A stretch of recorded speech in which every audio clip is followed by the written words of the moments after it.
بسم اللہ الرحمن الرحیم۔ شروع کرتا ہوں اللہ کے پاک نام سے جو بہت بڑا مہربان نہایت رحم والا ہے۔ دیکھتی آنکھوں اور سنتے کانوں کو السلام علیکم۔ بہنوں، بھائیوں، دوستوں اور بزرگوں، اسلامی اسکالرز، اسلامی فلسفے اور تاریخی شخصیت کی معلوماتی سیریز کی ویڈیوز میں ہم آج شیخ ادبالی کی سوانح حیات اور ان کے مزار کی تاریخ کو بیان کر رہے ہیں۔ دوستوں، بہنوں، بھائیوں، عماد الدین مصطفیٰ ابن ابراہیم ابن اناق الکہوی، جسے عام طور پر شیخ ادبالی کے نام سے جانا جاتا ہے، ایک ممتاز عرب مسلم اسکالر اور صوفی شیخ تھے جو 13ویں اور 14ویں صدی کے اوائل میں رہے۔ انہیں ان کی فکری خدمات وفائیہ حکم آرڈر کے رہنما کے طور پر ان کے کردار اور سلطنت عثمانی کے قیام میں ان کی کلیدی اثر و رسوخ کے لیے سب سے زیادہ یاد کیا جاتا ہے۔ شیخ ادبالی نے عثمانی ریاست کی ابتدائی بنیادوں کو تشکیل دینے میں خاص طور پر مذہبی اور قانونی اصولوں کے حوالوں سے اہم کردار ادا کیا ہے۔ انہیں سلطنت عثمانی کے پہلے قاضی جج کے طور پر مقرر کیا گیا تھا، جو سلطنت کے قانونی نظام کی ترقی میں ایک اہم مقام تھا۔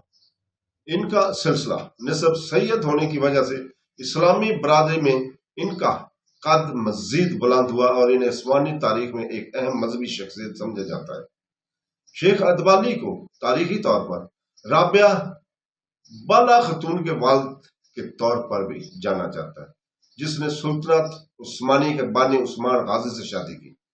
اس شادی کے شیخ ادبالی کو نہ صرف نوازندہ عثمانی خاندان سے جوڑ دیا بلکہ انہیں سیاسی پیش رفت کی مرکز میں بھی رکھا، جو بالآخر اسلامی دنیا میں ایک طاقتور قوت کے طور پر سلطنت عثمانی کے عروج کا باعث بنے۔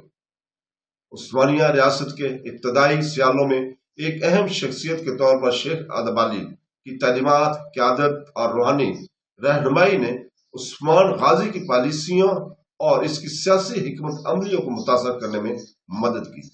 ایک مذہبی رہنما کے طور پر ان کا اثر و رسوخ ان کے قریبی خاندان اور اولاد سے بھی بڑھ گیا، جس نے اس وقت کے وسیع تر سماجی اور سیاسی منظر نامے کو متاثر کیا۔ شیخ ادبالی کا انتقال 1326 میں ہوا، جس کی زندگی اسلام کی خدمت اور ابتدائی عثمانی ریاست کی ترقی کے لیے وقف تھی۔ تاہم ان کی موت نے ان کے اثر و رسوخ کا خاتمہ نہیں کیا، بلکہ ان کی میراث، ان کی روحانی تعلیمات، اسلامی فقہ میں ان کی شراکت اور ابھرتے ہوئے اسلامی خاندان عثمانی خاندان سے ان کے تعلق کے ذریعہ جاری رکھا۔ ان کی موت کے بعد ان کے پیروکاروں اور شاگردوں نے مذہبی اور سیاسی زندگی دونوں کی تشکیل میں ان کے کردار کا دل کی گہرائیوں سے احترام کرتے ہوئے اس کی یاد کو احترام کرنے اور ان کی تعلیمات کو محفوظ رکھنے کا ذمہ لیا۔ شیخ ادبالی کا مزار ترکی کے شہر بلعیک میں واقع ہے۔ یہ خطہ عثمانی دور کے اوائل میں تاریخی اہمیت کا حامل ہے۔ مزار ایک پرسکون اور جگہ پر واقع ہے جو شیخ کی زندگی کے پرامن فطرت اور روحانی معاملات کے تئیں ان کی عقیدت کی عکاسی کرتا ہے۔ برسوں کے دوران مزار ان لوگوں کے لیے زیارت گاہ بن گیا ہے جو ان کی یاد کو عزت دینے، ان کی تعلیمات کے بارے میں جاننے اور ابتدائی عثمانی سلطنت کے مذہبی سیاسی تانے بانے میں ان کے تعاون پر غور کرنے کے خواہاں ہیں۔ شیخ ادبالی کے مزار کی تعمیر ان کے شاگردوں اور پیروکاروں نے 1326 میں ان کی وفات کے فوراً بعد شروع کی تھی۔ ان پیروکاروں نے جو ان کی تعلیمات اور قیادت سے گہرے متاثر ہوئے تھے، ان کی یاد کو محفوظ رکھنے اور ان کی بات کو یقینی بنانے کی کوشش کی کہ آنے والی نسلوں کو ان کی روحانی اور سیاسی دونوں جنتوں پر گہرے اثرات پر غور کرنے اور ان پر غور کرنے کا موقع ملے۔ مزار ان کے عقیدت مند پیروکاروں کی طرف سے تعمیر کیا گیا اس احترام اور تعظیم کا ثبوت ہے جو وہ شیخ ادبالی کے لیے رکھتے تھے۔ یہ عبادت اور روحانی عکاس کا ایک مرکزی مقام بن گیا، جس نے زائرین کو اس کے میراث کا احترام کرنے اور دعا کے ذریعے برکت حاصل کرنے کی جگہ فراہم کی۔ صدیوں کے دوران اس عظیم عالم کو خراج عقیدت پیش کرنے کے لیے آنے والے زائرین کی بڑھتی ہوئی تعداد کو ایڈجسٹ کرنے کے لیے مزار میں کئی تزئین و آرائش اور توسیع کی گئی۔ مزار کا فن تعمیر روایتی عثمانی طرز کی عکاسی کرتا ہے، جس میں ایک سادہ لیکن خوبصورت ڈھانچہ ہے، جس میں شیخ ادبالی کی قبر پر مقرر شامل ہے۔ آس پاس کے علاقے کے ایک پرسکون اور عکاس ماحول بنانے کے لیے زمین کی تزئین کی گئی ہے، جہاں زائرین اکثر شیخ کی زندگی اور تعلیمات پر غور کرنے کے لیے وقت نکالتے ہیں۔ یہ مزار مذہبی عقیدت اور تاریخی مطالعہ دونوں کے لیے ایک مرکزی نقطہ نظر بنا ہوا ہے، جو سلطنت عثمانیہ کے ابتدائی دنوں سے ایک زندہ فلک فراہم کرتا ہے۔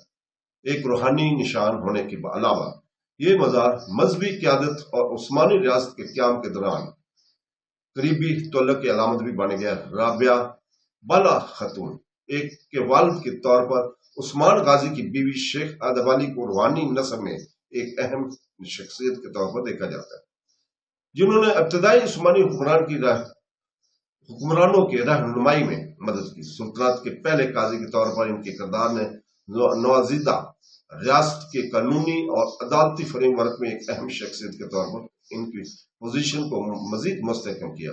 آج یہ مزار اس اہم کردار کی یاد دہانی کے طور پر کھڑا ہے، جو شیخ ادب علی جیسی مذہبی شخصیت کی عثمانیہ کی تشکیل میں ادا کیا تھا سلطنت عثمانیہ کی تشکیل میں ادا کیا تھا۔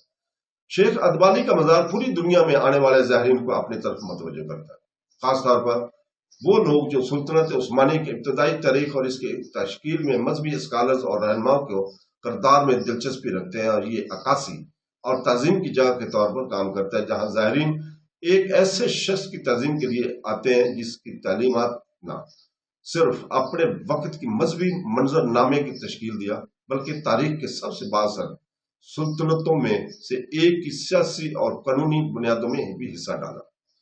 شیخ ادب علی، جن کا انتقال 1326 میں ہوا، کو ایک اہم اسلامی اسکالر، صوفی رہنما اور عثمان غازی کے مشیر کے طور پر یاد کیا جاتا ہے۔ ان کا مزار جو بلیک ترکی میں واقع ہے، ان کے پیروکاروں نے ان کی موت کے فوراً بعد ان کے میراث کی احترام کے بات کو یقینی بنانے کے لیے بنایا تھا کہ ان کی تعلیمات آئندہ نسلوں کو متاثر کرتے رہیں گے۔ یہ مزار ایک اہم مذہبی اور تاریخی مقام بنی ہوئی ہے، جو زائرین اور اسکالرز کے لیے یکساں طور پر ایک ایسی جگہ کے طور پر کام کرتی ہے جو ایک ایسے شخص کی زندگی اور شراکت پر غور کرتی ہے جس کے اثر کے سلطنت عثمانیہ کے ابتدائی دنوں کی تشکیل میں مدد کی۔ تو دوستو، اس کے ساتھ ہی ہم کل تک کے لیے آپ سے اجازت چاہتے ہیں، اور کل ہم شیخ غالب کی سیرت اور ان کی مزار کی تاریخ کو بیان کریں گے۔ تو دوستو، کل تک کے لیے اجازت، اللہ حافظ۔